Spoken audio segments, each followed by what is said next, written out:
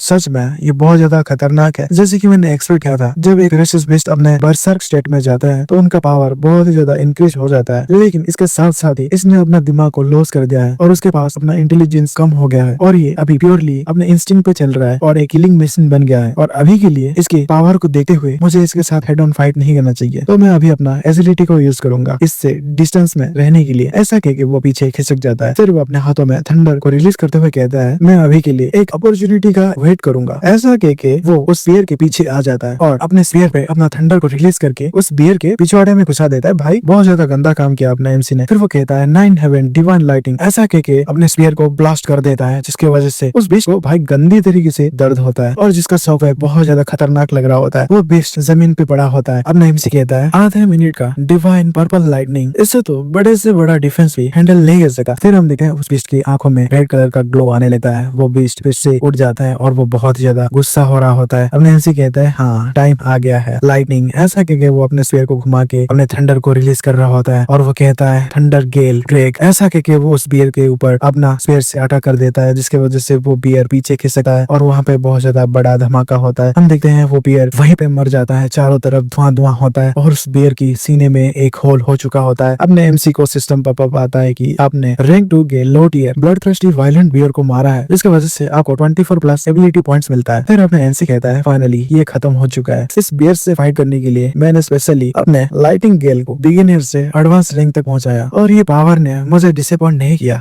Although ये बस 2 minute के लिए था, लेकिन ये मेरा सबसे खतरनाक बैटल एक्सपीरियंस था जो कि मैंने इस पूरे फाइट के दौरान एक्सपीरियंस किया था। और मुझे अभी हैरानी हो रही है कि मुझे कोर एरिया के सारे बीस्ट को मारने के बाद कितना ज्यादा पॉइंट्स मिलेगा। फिर सीन्स शिफ्ट होता है। हम देखते हैं अपना एमसी फर्स्ट प्लेस में होता है 10,835 पॉइंट के साथ। तो सभी लोग हैरान हो रहे होते हैं बाहर और वो कह रहे होते हैं क्या 10,000 से भी ज्यादा, अनबिलीवेबल। फिर हम देखते हैं अपने एमसी के टीचर और वो डायरेक्टर एकदम चेयर कर रहे होते हैं। वो डायरेक्टर कहता है 10,000 पॉइंट, इसने तो जियांगचिंग सिटी का रिकॉर्ड को ब्रेक कर दिया। नहीं, शायद ये जियांगनान प्रोविंस के पूरे रिकॉर्ड को ही ब्रेक कर दिया। एक जीनियस, नहीं जीनियस में भी जीनियस बचा है ये तो। लास्ट ईयर का प्रोविंशियल चैंपियन बस 8,000 का स्कोर कर पाया था, लेकिन जू जनमिंग इसने तो उसको भी पीछे छोड़ दिया और इस साल का प्रोविंशियल चैंपियन बन गया। फिर हम देखते हैं फिर से अंदर का सीन। अपना एमसी कहता है अभी मेरे पास ज्यादा टाइम नहीं बचा है और अभी मैंने ज्यादातर इनर एरिया के और कोर एरिया के फियर्स बीस्ट को मार डाला है, तो चलो अभी मुझे सेंट्रल एरिया में जाना चाहिए और जितना हो सके उतना बीस्ट को मारना चाहिए। अगर मुझे एक मच्छर भी मिलेगा तो भी मैं उसको मार के एबिलिटी पॉइंट्स को लूंगा।